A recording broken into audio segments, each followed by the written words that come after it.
Audiobook presents an unabridged recording of Those Who Save Us by Jenna Blum, narrated by Suzanne Torin, and directed by Ben Ruggiero. This book is copyrighted 2004 by Jenna Blum. This recording is copyrighted 2005 by Recorded Books. The author opens with the following, quoted by Rudolf Höss, the former commandant of the concentration camp at Auschwitz. I had voluntarily joined the ranks of the active SS, and I had become too fond of the black uniform to relinquish it in this way. And now, those who save us. Prologue. Trudy and Anna, 1993. The funeral is well attended. The New Heidelberg Lutheran Church packed to capacity with farmers and their families who have come to bid farewell to one of their own. Since every seat is full, they also line the walls and crowd the vestibule. The men are comically unfamiliar in dark suits. They don't get this dressed up for regular services. The women, however, wear what they do every Sunday, no matter what the weather: skirt and sweater sets with hose and pumps.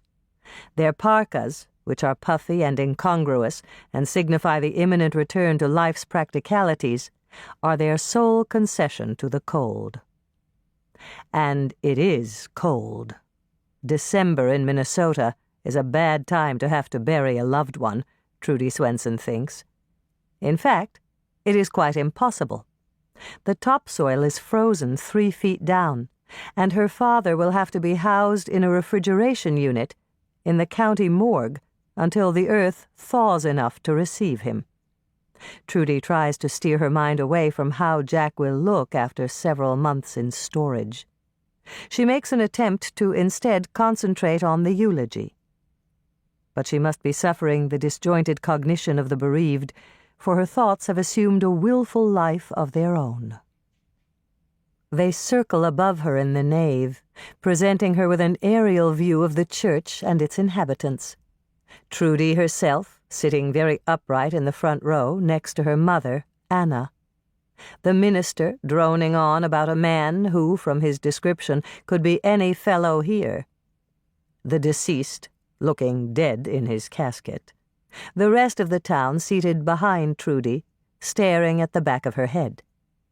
Trudy feels horribly conspicuous, and although she means her father no disrespect, she prays only for the service to be over.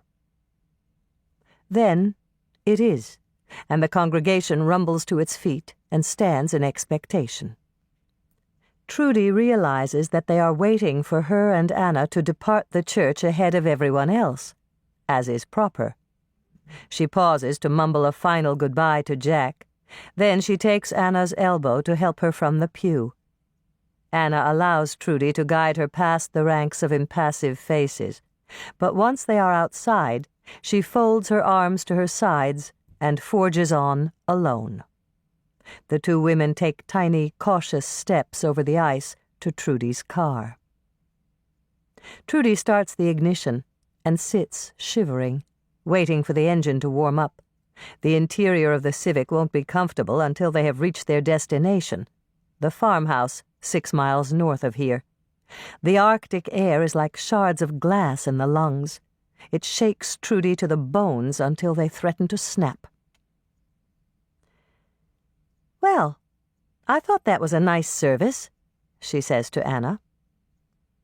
Anna is looking through the passenger's window at the horizon.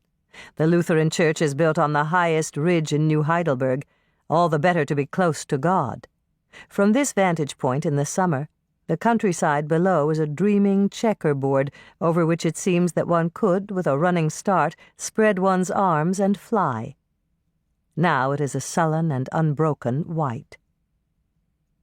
Trudy tries again. "Short and simple," she says. "Dad would have approved, don't you think?" Slowly, Anna turns her pale gaze on the windshield, and then upon her daughter, staring at Trudy as though she doesn't know who Trudy is.